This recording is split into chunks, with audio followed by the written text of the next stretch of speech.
Cek 1 2 3. Teman-teman sekalian bisa dengar suara saya ya?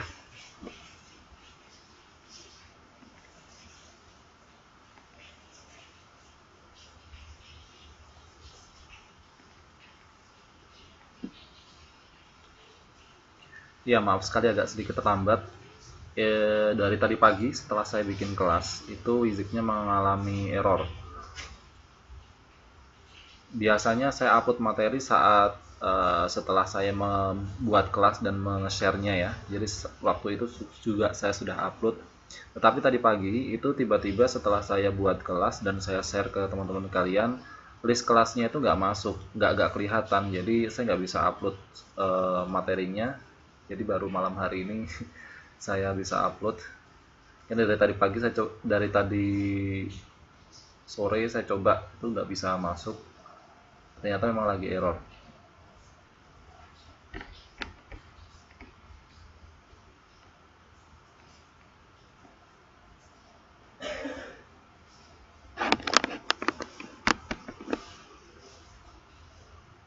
Ya, sambil nunggu materinya, ini sudah terupload tapi masih muter-muter.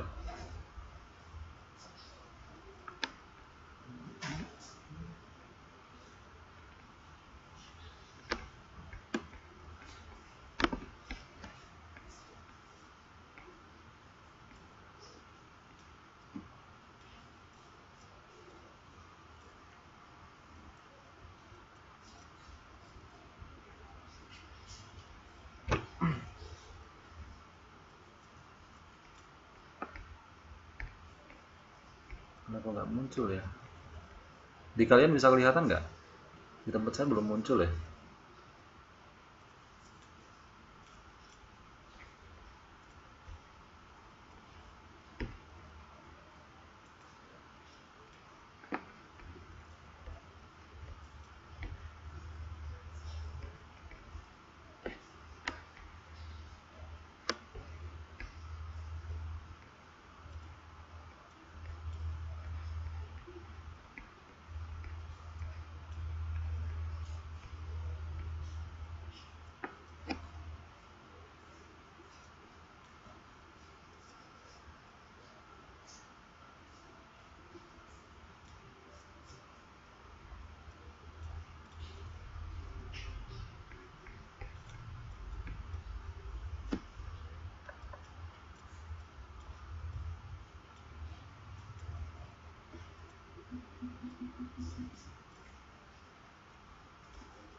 Sepertinya sinyal saya jelek sekali Mbak ini, teman-teman.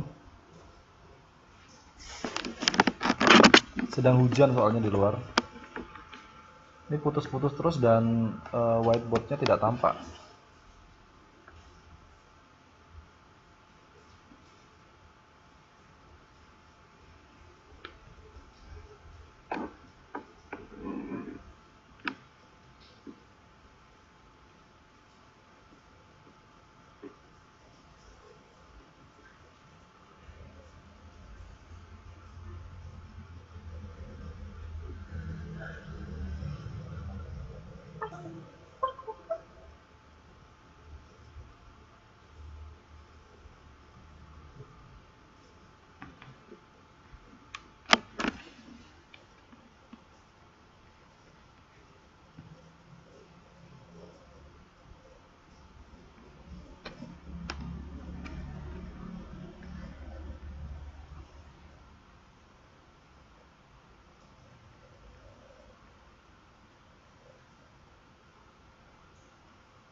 Oke, ya saya rasa sudah bisa ini semuanya.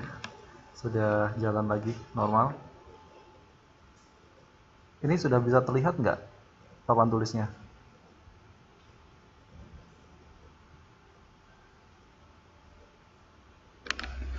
Cek 1 2 3, bisa dengar suara saya dengan jelas ya?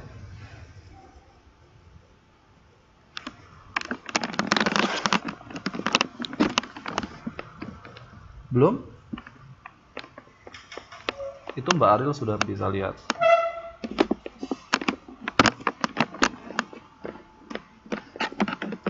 Baik, kalau gitu langsung saja kita mulai ya. Kita sudah banyak sekali terkuras waktunya. Baik, oke, kalau gitu saya mulai. Assalamualaikum warahmatullahi wabarakatuh.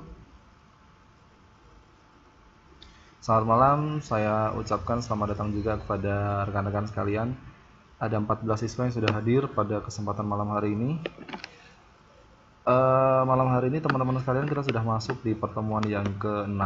Itu berarti sudah jadwalnya, sudah waktunya kalian semua mungkin minggu depan.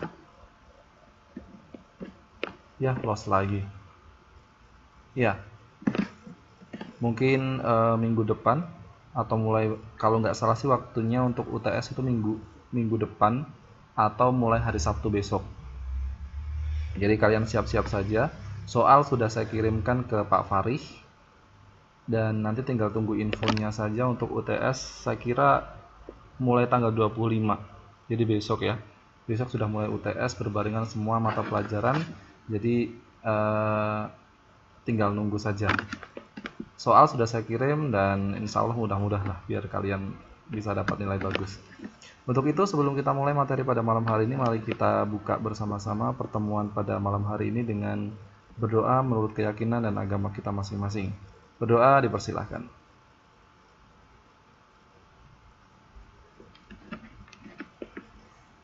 Berdoa selesai? Baik, terima kasih atas kesetiaannya menunggu, atas kemaklumannya ya, karena ada beberapa gangguan teknis tadi.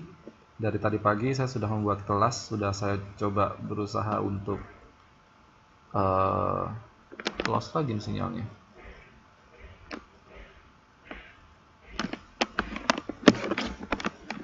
Kok sinyalnya putus-putus ya?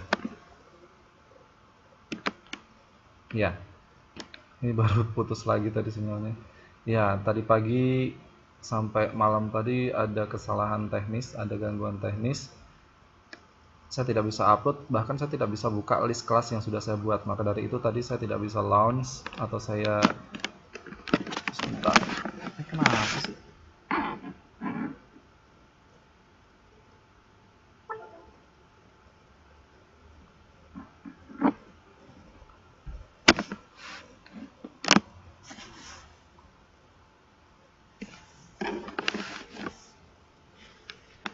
Aduh, hilang-hilangan terus sinyalnya. Kenapa ini ya? Gangguan terus ya. Oke.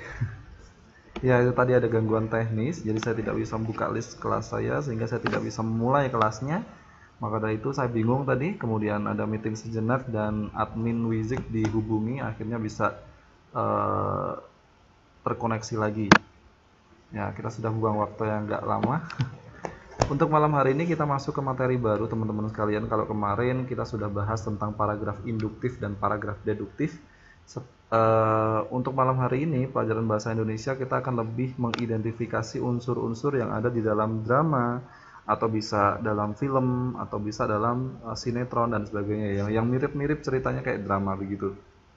Nah, itu yang akan kita pelajari pada malam hari ini. Apa sih sebenarnya unsur-unsur yang ada di dalam drama tersebut? Kenapa kita perlu mengetahui itu semua? Karena kita sebagai bangsa Indonesia, kita memiliki banyak sekali kebudayaan, seni, dan termasuk seni yang ada di dalam kebudayaan bangsa Indonesia itu adalah seni drama.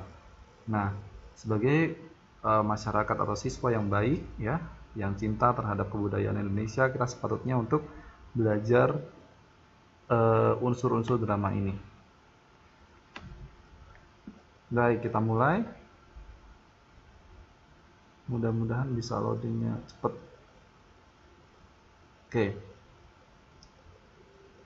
Ya, pada saat kalian melihat drama, sinetron, film, dan sebagainya, tentu saja kalian pernah kan ya melihat sebuah pementasan drama, baik itu di atas panggung ya, atau melihat drama di televisi, atau melihat sinetron, melihat film. Nah, bagaimana penilaian teman-teman sekalian ya? Selamat malam Mbak Islam, selamat masuk, silahkan masuk. Ya, mampukah kalian menganalisis unsur-unsur yang ada di dalam pementasan drama tersebut? Ya, unsur-unsur yang bisa kalian pahami dari drama tersebut ada beberapa hal, antara lain sebagai berikut. Ada yang namanya alur cerita, ada yang namanya pelaku, kemudian bagaimana perwatakannya, bagaimana konfliknya, bagaimana dialog. Nah, semuanya itu adalah unsur-unsur yang ada di dalam drama, yang ada dalam sinetron atau pementasan tertentu. Seperti itu. Nah, ini akan kita pelajari, apa itu alur cerita, apa itu pelaku, apa itu perwatakan, apa itu dialog, dan sebagainya. Itu yang akan kita pelajari. Baik, yang pertama adalah alur cerita atau peristiwa. Yang namanya alur cerita atau peristiwa itu adalah rangkaian peristiwa yang dijalin untuk menggerakkan jalan cerita. Ya, jadi namanya alur cerita itu adalah sebuah rangkaian peristiwa. Ya, pertama mungkin peristiwanya apa, kemudian kedua naik menjadi seperti apa ya. Misalnya peristiwanya yang pertama misalnya lagi belanja di pasar, kemudian nanti peristiwa yang selanjutnya settingnya atau di tempatnya di sekolah ganti lagi dan sebagainya, itu namanya alur cerita gitu. Nah, secara lebih detailnya jenis-jenis alur itu ada macam-macam. Yang pertama adalah alur maju. Alur maju itu adalah alur atau jalan cerita yang disusun berdasarkan urutan waktu dan urutan peristiwa. Jadi namanya alur maju itu sesuai waktu ya. Jadi kalau sekarang, kemudian ada nanti, ada masa depan, itu namanya alur maju. Misalnya dalam suatu cerita menceritakan tentang keadaan sekolah pada hari Senin misalnya gitu. Yang namanya drama dengan alur maju itu dimulai mungkin dari bangun tidur. Nah, bangun tidur dia ngapain? Misalnya habis bangun tidur dia sholat subuh, kemudian habis sholat subuh masak, habis masak kemudian ganti baju, kemudian berangkat sekolah, ketemu teman-teman di situ pertama, kemudian upacara, setelah upacara sekolah selesai sehingga pulang lagi. Nah, itu namanya alur maju. Paham ya? Namanya alur maju itu jalan cerita yang sesuai berdasarkan waktu. Jadi kalau waktu kita yang kita ikuti ini adalah waktunya maju ya. gitu. Jadi tidak mundur tapi maju ya. Jadi setelah jam 7, jam 8, jam 9, jam 10, ya seperti itu. Nah, itu namanya alur maju. Ada yang namanya alur mundur. Nah, ini kebalikannya. Jadi alur mundur itu adalah sebuah cerita, jalan cerita yang mengembalikan cerita ke masa atau waktu sebelumnya. Misalnya alur mundur ya. Nah, seseorang tiba-tiba terbangun dari tidur gitu ya. Kemudian dia ingat setelah terbangun, dia ingat tadi malam mimpinya apa. Oh, ternyata ngimpi ketemu mantan pacarnya setelah putus 3 tahun yang lalu, misalnya gitu. Nah, kemudian dia membayangkan betapa romantisnya dulu ketika pacaran 3 tahun yang lalu. Nah, terus kemudian dia cerita dulu ngapain aja, pergi kemana aja. Nah, itu namanya alur mundur. Jadi bedanya tahu ya, ada alur maju, ada alur mundur. Kalau alur maju disesuaikan dengan waktu ya. Jadi ada waktu sekarang, kemudian yang diceritakan ya nanti setelah sekarang itu apa. Tapi kalau alur mundur itu cenderung yang diceritakan itu masa lalu. Jadi sekarang dibuka ceritanya, kemudian dia menceritakan masa lalu atau masa sebelumnya. Kemudian ada juga alur campuran, di mana perpaduan yang diceritakan di situ ada alur maju, alur mundur, gitu ya. Cerita bergerak loncat-loncat gitu. Jadi kadang sekarang lagi bangun tidur, misalnya ceritanya tentang sekolah ya. Nah, dia sudah bangun tidur, kemudian berangkat ke sekolah, ketemu teman-temannya dan sebagainya. Nah, setelah itu di sekolah, misalnya ketemu temannya lagi ngobrol-ngobrol, mereka lagi berdiskusi tentang mantan pacar, misalnya gitu ya, tentang mantan pacar. Kemudian dia cerita masa lalu mantan pacarnya seperti itu, nah, bla bla bla bla bla, udah, terus dia kembali lagi ke masa sekarang. Kemudian kembali lagi masalah itu namanya campuran flashback. Nah, yang nanti kita akan coba latihan belajar kira-kira sebuah drama, naskah drama yang akan saya berikan contohnya. Nanti kalian bisa tebak kira-kira alurnya seperti apa.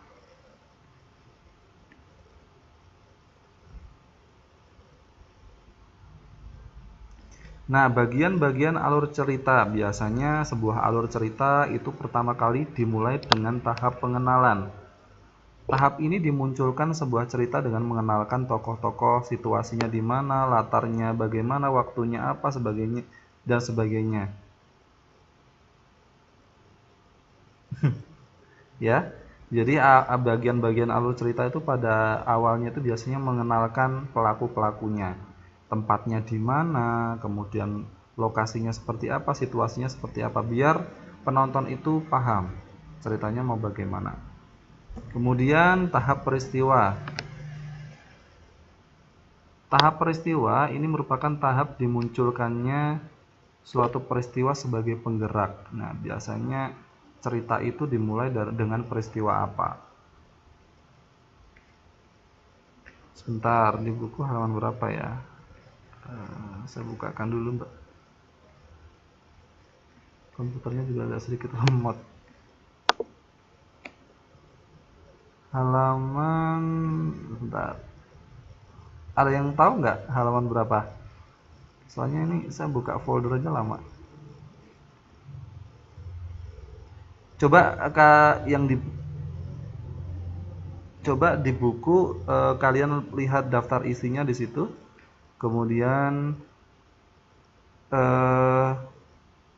lihat unsur-unsur drama ya dalam pementasan drama. Nah, itu yang kita bahas pada malam hari ini. 33 ya. Oke. Nah, setelah tahap pengenalan, kemudian tahap peristiwa dijelaskan dalam sebuah drama tersebut, biasanya alur cerita itu ada yang namanya tahap konflik, di mana biasanya untuk membuat sebuah sinetron atau sebuah drama itu menjadi menarik itu harus ada konflik, ada perkelahian misalnya, ada pertentangan, kemudian adanya ketegangan antar tokoh, itu namanya konflik ya. Misalnya ceritanya tentang seorang pasang kekasih ya, yang lagi lagi cinta-cintanya gitu, lagi piknik dan sebagainya.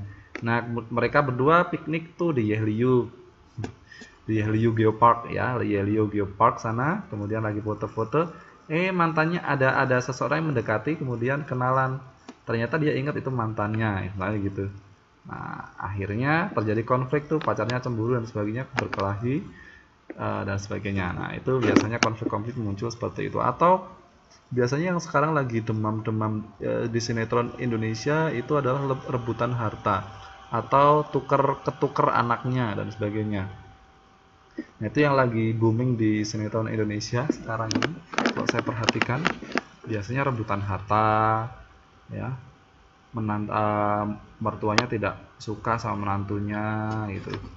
Kemudian konflik-konflik lain adalah tentang anak yang tertukar, bukan anaknya, kemudian dia disia-sia dan sebagainya. Kalau tokohnya saya kurang hafal ya sinetron Indonesia, cuman kalau lihat dari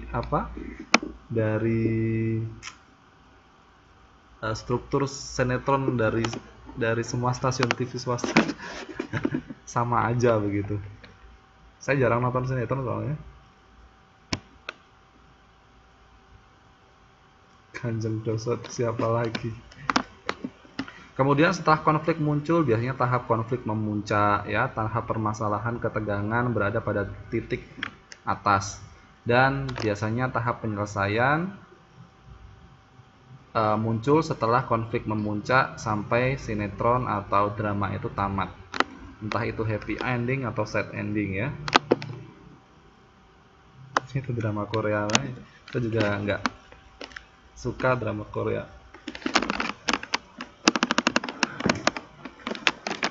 Kemudian yang selanjutnya adalah pelaku. Ya, apa yang bisa kita lihat dari pelaku? Pelaku adalah orang-orang yang berperan dalam pementasan suatu drama. Biasanya sutradara yang dia berperan untuk membuat suatu drama atau sinetron itu mengarahkan pemain untuk menampilkan karakter-karakter pelaku yang diperankan dengan teknik-teknik tertentu, baik teknik-teknik analitik atau dramatik. Biasanya mereka sudah ditentukan tuh, nanti kamu perannya seperti ini, nanti kamu perannya seperti itu, nanti kamu perannya menjadi seorang yang cerdas, yang berpikir itu dengan logik dan sebagainya. Nanti ada juga kamu nanti berperan sebagai seseorang yang alay, yang selalu drama gitu ya. Kalau melihat sesuatu itu dilihat dengan tangisan, dilihat dengan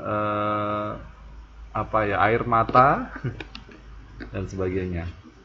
Ya, teknik analitik artinya sutradara menggambarkan suatu tokoh secara apa adanya dan keseluruhan. Sedangkan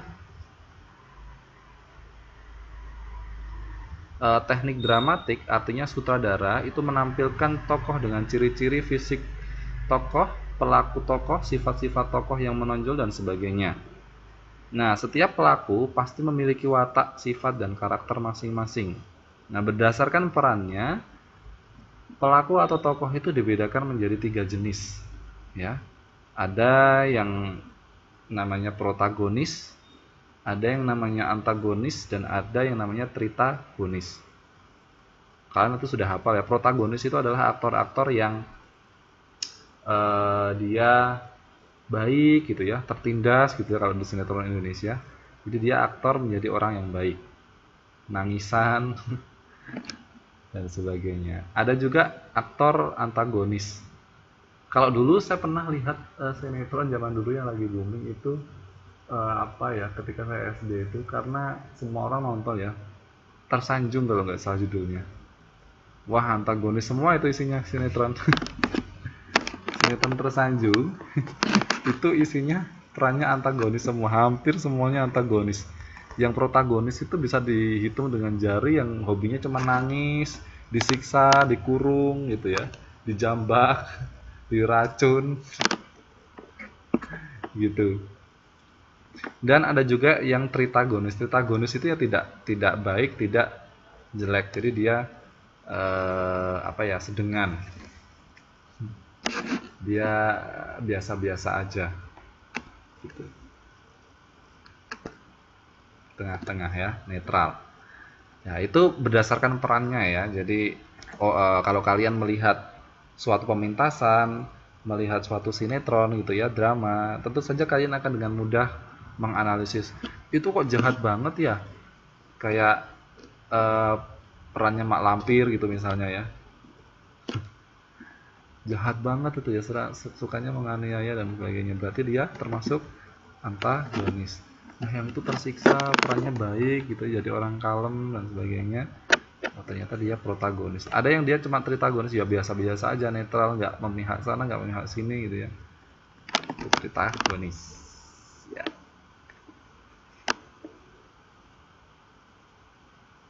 Kemudian yang perlu kita perhatikan dalam suatu pementasan sebuah drama atau ketika kita melihat drama atau sinetron, yaitu dialog. Dialog itu adalah ucapan dari pelaku atau tokoh sesuai dengan naskah drama. Jadi orang yang memainkan sebuah drama itu bukan mereka asal ngomong ya, asal nyeplos, asal berkomunikasi, tetapi dia berbicara sesuai dengan apa yang dituliskan oleh script writer namanya, ya penulis skenario, penulis dialog drama ya, gitu. Jadi ada dialog yang perlu mereka hafal dan kemudian diucapkan. Syarat-syarat dialog itu apa aja? Jadi syarat dialog itu harus turut menunjang gerak laku tokohnya.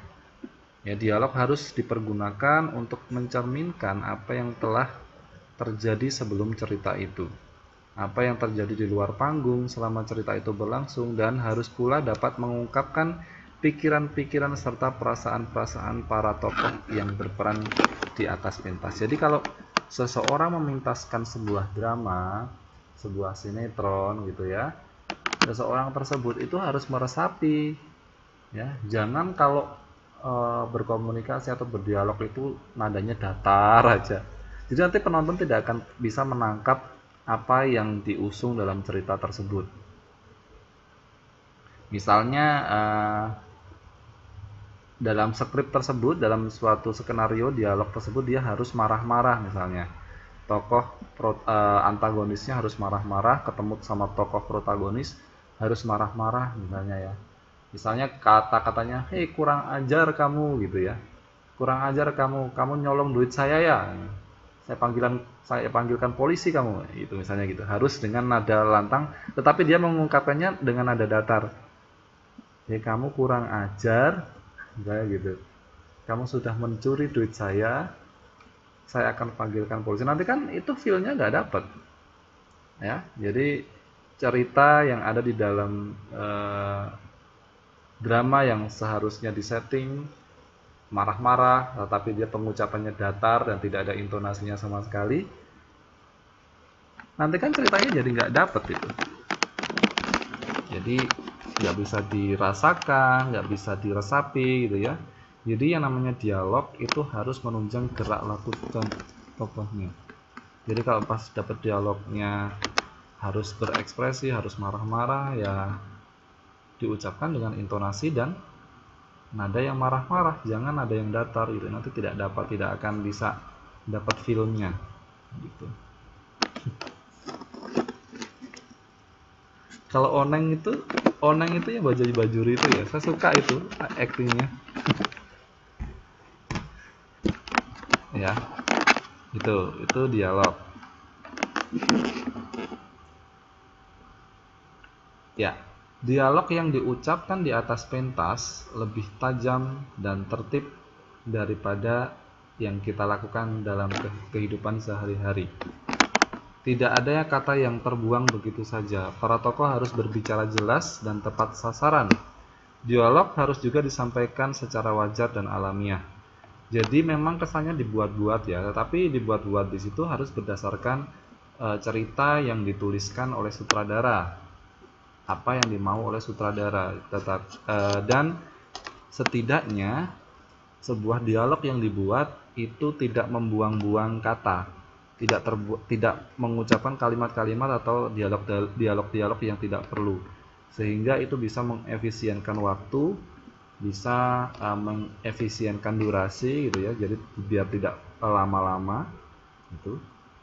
Jadi harus sesuai, harus tajam, harus tertib, jadi tidak harus nyeloteh kemana-mana gitu ya. Harus pakem, harus sesuai dengan skrip yang dituliskan.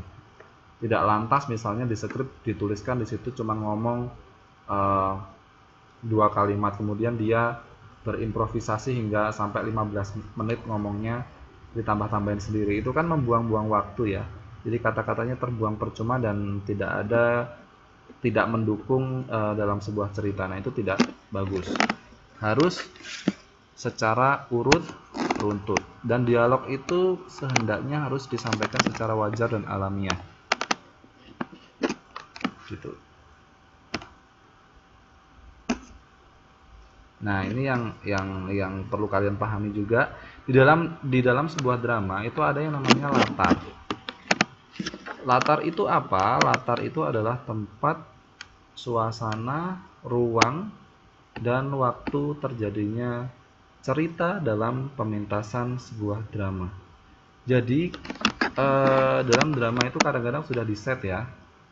Dalam sebuah cerita itu kapan itu cerita itu dipentaskan, misalnya itu menggambarkan keadaan di pagi hari, misalnya itu menggambarkan keadaan di malam hari gitu, atau siang hari dan sebagainya.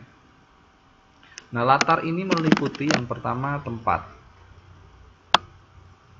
Latar tempat itu adalah sesuatu kondisi yang ada di dalam sebuah drama atau sinetron yang menggambarkan tempat kejadian, seperti misalnya di rumah, di sekolah, di pasar. Jadi kalau kita melihat suatu drama, kita lihat itu, ini kira-kira mereka itu lagi mementaskan sebuah drama yang lokasinya ada di mana ya, tempatnya di mana ya. Misalnya ada ibu-ibu penjual dan pembeli gitu ya, lagi ngobrol di sana, lagi mau beli cabai misalnya. Yuyu, ini cabai harganya berapa nih gitu. Oh, ini cabai satu bijinya harganya Rp500 karena ini lagi mahal-mahalnya. Harga cabai di mana-mana langka, cabai di mana-mana langka gitu. Nah, kita bisa tebak. Dan banyak sekali di situ ada orang-orang yang juga jualan, ada orang yang membeli gitu ya, jual macam-macam. Nah, itu berarti tempatnya di pasar gitu ya. Jadi seperti itu. Jadi ada yang namanya latar tempat, itu menggambarkan di manakah sebuah drama itu menggambarkan situasi dan lokasi dalam drama tersebut ya. Kemudian latar waktu ya. Waktu itu menggambarkan waktu kejadian. Misalnya tadi sudah saya katakan, apakah ada di pagi hari, apakah di siang hari, sore hari, malam hari, atau lagi kondisi, misalnya di sini contohnya ada pada tanggal 17 Agustus 1945. Jadi misalnya pagi-pagi, misalnya gini, matahari terbit dari ufuk timur memancarkan warna kekuning-kuningan misalnya gitu. Pada saat itu Presiden Soekarno dan Wakil Presiden Muhammad Hatta ada di panggung, kemudian saat itu membacakan teks proklamasi kemerdekaan, karena pada saat itu tepat hari proklamasi kemerdekaan Indonesia, dan pada saat Bung Karno dan Hatta menyampaikan teks proklamasi disambut gembira. Nah, itu kan kita sudah bisa lihat latar waktunya adalah pagi hari, karena tadi ada kata-kata, atau kita bisa lihat di situ misalnya kalau sinetron ada matahari terbit, kemudian situasi dan kondisinya seperti apa. Nah, waktu itu Presiden Soekarno kemudian Hatta lagi membacakan proklamasi, berarti pas tanggal 17 Agustus 1945. Ya, nanti akan bermacam-macam, ada variasi yang bermacam-macam mengenai drama tersebut. Kalian akan bisa melihat latar waktunya kapan, apakah pagi, siang, sore, malam, ya, hari Minggu, hari Senin dan sebagainya. Itu nanti bisa kalian cermati. Baik. Yang selanjutnya adalah latar suasana atau budaya. Nah, latar suasana atau budaya itu adalah latar yang menggambarkan budaya yang melatar belakangi terjadinya adegan atau peristiwa. Misalnya dalam suatu adegan atau suatu pementasan drama atau sinetron, di situ ada pelaku-pelaku yang dia memakai pakaian kebaya misalnya itu. Pakai pakaian kebaya, kemudian dialog yang diucapkan menggunakan bahasa medok Jawa, ya berarti kita bisa lihat itu latarnya mereka menggunakan budaya Jawa. Kemudian apa namanya, misalnya ada tokoh yang mengungkapkan bahasa Sunda, berarti dia merupakan latar dengan suasana budaya Sunda. Atau pada suatu pementasan di situ ada diselipkan nyanyi-nyanyian gitu ya, nyanyi-nyanyian Betawi atau tarian-tarian Betawi, ada apa namanya, khas ondel-ondel di situ misalnya gitu. Nah, itu berarti dia budaya Betawi ya, begitu. Nanti kita bisa contohkan. Oke, mari kita berlatih ya. Jadi teman-teman sekalian nanti tugasnya adalah seperti biasa dalam bahasa Indonesia, banyak latihan supaya kalian bisa paham apa yang saya sampaikan. Nah, di sini nanti harusnya memang kalian itu melihat sebuah drama ya, sebuah drama, kemudian kalian menganalisis. Tetapi di sini karena keterbatasan sarana ya, fasilitas yang disediakan oleh Wizik, jadi tidak bisa menampilkan video yang harus dari YouTube, harus begitu, tapi memang kendala sinyal. Jadi di sini saya sudah menyiapkan untuk naskah sebuah drama. Nanti kalian bisa analisis terkait dengan tokoh, kemudian alurnya, maju mundurkah, kemudian latarnya di mana, gitu. Kalau tidak ada layarnya nanti akan saya bacakan. Oke, ini adalah teks drama pertama. Nanti kalian bisa cermati bareng-bareng ya. Judulnya adalah Malam Jahanam, karya Motinggo Bushe. Nah, di sini dituliskan ada bagian pertama. Ya, saya akan bacakan, silahkan cermati. Malam ini perkampungan nelayan itu di bagian rumah Mat Kontan dan Sulaiman tampak sepi. Barangkali hampir seisi kampung pergi melihat ubruk, sebab bunyi ubruk di sebelah timur begitu sayu menikam-nikam. Hanya ujung atap dan tonggak bambu rumah Sulaiman saja yang tampak di sebelah kiri. Bagi yang tidak bisa lihat, bisa dengar saya aja ya. Jadi saya ulangi lagi, sekali lagi. Jadi judulnya adalah Malam Jahanam, karya Motinggo Bushe. Ini bagian pertama. Malam ini, perkampungan nelayan itu di bagian rumah Mat Kontan dan Sulaiman tampak sepi. Barangkali hampir seisi kampung pergi melihat ubruk, sebab bunyi ubruk di sebelah timur begitu sayu menikam-nikam. Hanya ujung atap dan tonggak bambu rumah Sulaiman saja yang tampak di sebelah kiri. Dekat tonggak bambu tersebut tergantung sebuah lentera yang dibantun-bantun angin yang datang dari barat. Ada sebatang ambin bangku di bawah lentera tersebut. Biasa dipakai oleh Sulaiman untuk duduk-duduk, tetapi malam itu bangku kosong. Sepotong rumah di hadapan rumah Sulaiman itu rumahnya Mat Kontan, seorang yang terkenal angkuh di kampung itu. Pintu rumahnya tertutup. Biasanya di sebelah kanan pintu itu dia duduk-duduk di sebatang amben bambu panjang. Dengan menaiki amben ini, ia sering bersiul mempermainkan perkututnya yang disangkar tergantung pada senta atapnya. Di sebelah kiri pintunya ada beberapa pelepah kelapa teronggok. Sebatang tiang jemuran di depan rumahnya masih disangkuti pakaian. Malam ini perlahan-lahan pakaian itu terhembus oleh bias yang berhembus dari balik rumahnya bersama kertas-kertas. Di jauhan kelam, samar-samar tampak bagian ekor perahu. Beberapa tiang temali perahu mengabur. Sunyi makin terasa mencekam karena suara ubruk di kejauhan itu makin menikam-nikam. Oke, selanjutnya masih berputar-putar. Bagian 2. Ini ada percakapan antara Paijah dan Utai. Paijah, kurang ajar, kurang ajar, kurang ajar. Si Utai sinting ya, dengan deskripsi, matanya melihat jejamuran lalu memungutnya satu persatu. Tetapi mulutnya tetap komat-kamit. Tiba-tiba ia dikageti oleh suara tawa Utai yang meledak. Kemudian Utai berkata, "Ampun, ampun." Si Utai muncul dari kegelapan menaruh kepala di lutut. Kemudian Paijah berkata, "Setan!" Ya. Kemudian ia ikut tertawa-tawa. "Ayo, bawa pakaian si kecil ini ke jemuran." Edan. Ke jemuran."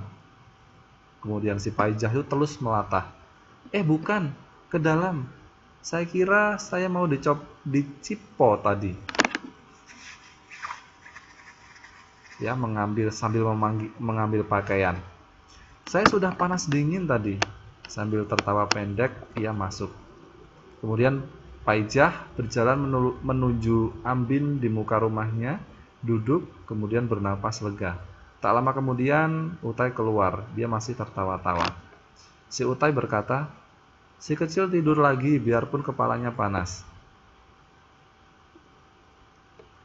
Kemudian karena tidak dihiraukan, si Utai lalu duduk dengan suara lain. "Hei, kamu anggap batu saja mulut saya ya?" Itu katanya si Utai. Paijah kemudian dengan nada mengambung, "Sudah, masuk malam." Belum juga pulang, si Utai kemudian berkata, "Siapa?" Kita lanjutkan. Masih mutar-mutar. Paijah kemudian berkata, "Mat Kontan." Utai kemudian berkata, "Dia itu orang paling repot di kampung kita." "Tidak." "Tidak, ha?" Paijah kemudian berkata, "Sejak pagi belum pulang." Utai kemudian, "Sejak pagi saya belum merokok sebab dia enggak ada." "Kemana sih dia?" Paijah kemudian berkata, "Mestinya beli burung ke Kalianda," sambil melengos ke gantungan sangkar di samping. "Enggak cukup 1-2 ekor." Dia diam sebentar. "Kalau tidak, mestinya pergi taruhan. Kalau tidak," kemudian Utai melihat sesuatu yang terbang, "kalau tidak menangkap kumbang." Dia melompat dan berputar-putar di halaman sambil tangannya menangkap sesuatu tetapi tidak terkena. Paijah kemudian berkata, "Bangsat, omong-omong benar dia main-main." Utai kemudian mengekspresikan dia kecewa tak dapat menahan. "Apa tadi, Mpok?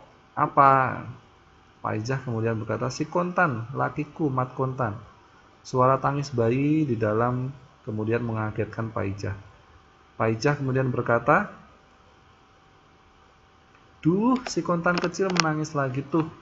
Kau sih ribut saja." Kemudian Paijah masuk. Utai tertawa pergi perlahan menyudut rumah mengambil pelepah daun kelapa. Berjingkat dia pergi menghilang di balik kelam dalam siul sintingnya. Oke, mari kita analisa baik-baik. Alurnya, apakah mudah diikuti? Kira-kira alurnya maju, mundur, atau campuran?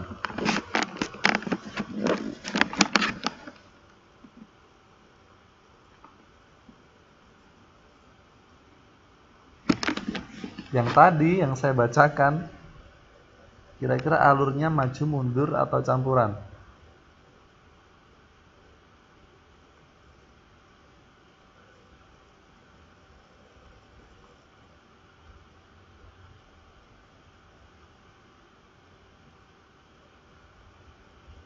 Alurnya maju ya.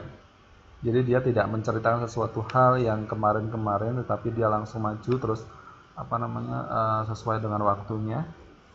Kemudian latarnya, kira-kira latar untuk tempatnya dia di mana, latar waktunya kira-kira kapan cerita itu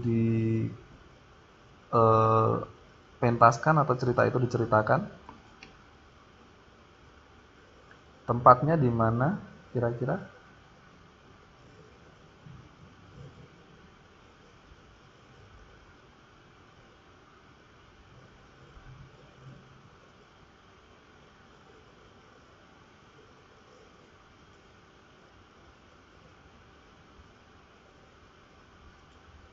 Ya, waktunya jelas ya, dia di malam hari, kemudian tempatnya ada di teras rumahnya Pak Ijah tadi, atau di tempatnya Matkonta ya. Pelaku yang ada di dalam drama tersebut siapa saja?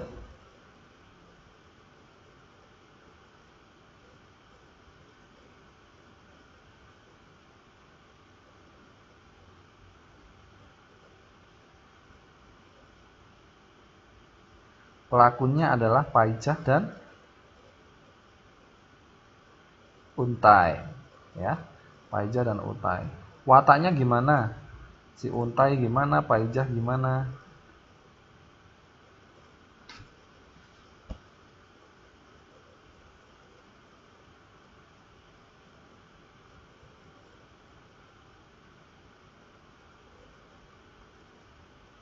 Ya, si Paijah itu wataknya keras ya tadi ya. Jadi dari segi bicaranya dia kan sering ngomel-ngomel sendiri, kemudian dia bisa orangnya juga tipenya orangnya latah dan sebagainya. Kalau si Untai dia suka bercanda. Tadi dibuktikan dengan ketawa-ketawa, kemudian mengerjai si Paijah tadi dengan mengagetkan tadi ya begitu. Nah, kira-kira bahasa yang digunakan apa? Bahasanya bahasa Indonesia ya. Tapi kebudayaannya tadi ketika kita melihat si Untai bilang si Paijah adalah empok, berarti dia adalah budaya Betawi. Oke, ada satu lagi. Ini mungkin mudah dipahami kalau ini. Jadi judulnya adalah Sahabat Sejati. Saya akan bacakan, mohon disimak. Suatu ketika di saat keadilan sudah menjadi kata yang punah, sedang diadakan ujian semester. Adi dan Banu duduk sebangku, Sita dan Dini duduk sebangku di depannya, sedangkan Budi duduk sendiri di samping Banu. Mata pelajaran yang sedang diujiankan adalah pelajaran matematika. Semua murid terlihat kebingungan dan kewalahan melihat soal-soalnya. Dan terjadilah percakapan antara 5 sekawan Adi, Budi, Banu, Sita, dan Dini. Tadi disebutkan ya bahwa Adi dan Banu itu duduk sebangku. Sita dan Dini duduk sebangku di depannya, sedangkan Budi itu duduk sendiri di samping Banu. Ya. Banu berkata, "Din, aku minta jawaban nomor 5 dan 6. Dini bilang jawabannya adalah A dan C. Kemudian Sita ngomong, "Kalau soal nomor 10, 11, dan 15 jawabannya apa, Ban?" Kemudian Banu menjawab 10A, 11D, nomor 15 aku belum. Kemudian Adi, "Hus, jangan kencang-kencang, nanti gurunya dengar." Sita, "Soalnya sulit sekali, masih banyak yang belum aku kerjakan." Gimana, putus-putus ya? Sekarang gimana? Enggak kok. Lanjutkan lagi ya. Jadi siswa berlima itu sedang bercakapan ketika ujian. Kemudian mereka berempat saling mencontek seperti pelajar lainnya. Tapi tidak dengan Budi. Ia terlihat rileks dan mengerjakan soal ujian sendiri tanpa mencontek. Banu kemudian berkata, "Bud, kamu udah selesai?"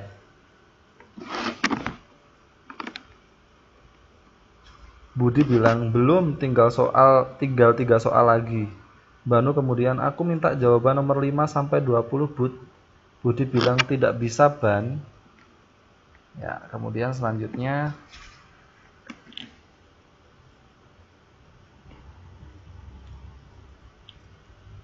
Ya, muter-muter.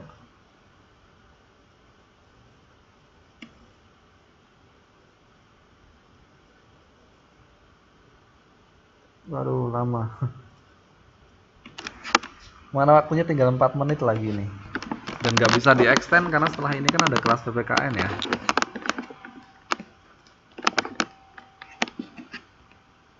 Aduh.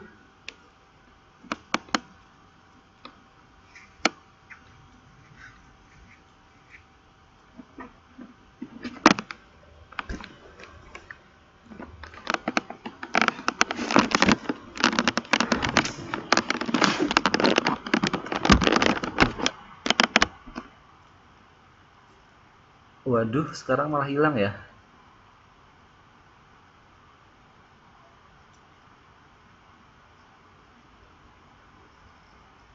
Gawat ini. Sinyalnya error.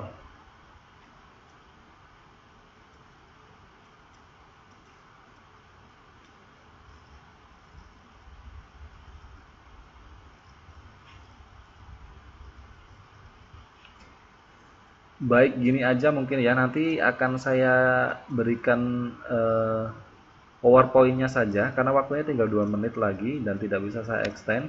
Jadi materi untuk malam hari ini akan saya berikan kepada teman-teman sekalian. Silahkan nanti dibaca, kemudian dicari sendiri analisisnya. Ya, dicari analisisnya. Nanti PowerPoint-nya akan saya berikan ke grup setelah kelas kita selesai. Ini karena tidak bisa, masih muter-muter dan tidak bisa kelihatan. Akhirnya kita selesaikan saja kelas kita pada malam hari ini ya. Baik, itu saja mungkin yang kita bisa sampaikan. Mohon maaf sekali untuk kendala jaringan pada malam hari yang tidak mendukung. Mudah-mudahan ada manfaatnya. Kita akhiri saja pertemuan pada malam hari ini. Kita lanjutkan dengan pelajaran PPKN ya. Oh, tempatnya bisa ya, tapi ini waktunya sudah mau habis. Gini aja teman-teman sekalian, nanti PowerPoint-nya akan saya berikan kepada teman-teman sekalian. Kalian buka di halaman terakhir, nanti di PowerPoint tersebut akan ada contoh drama yang tadi belum selesai saya baca. Nanti kalian bisa tentukan sendiri letak alurnya kayak gimana, latarnya bagaimana, pelakunya bagaimana, dan sebagainya untuk latihan ya. Nanti kalau tidak paham bisa ditanyakan di kolom komentar. Mungkin itu yang bisa saya sampaikan teman-teman sekalian. Mohon maaf sekali karena jaringannya trouble.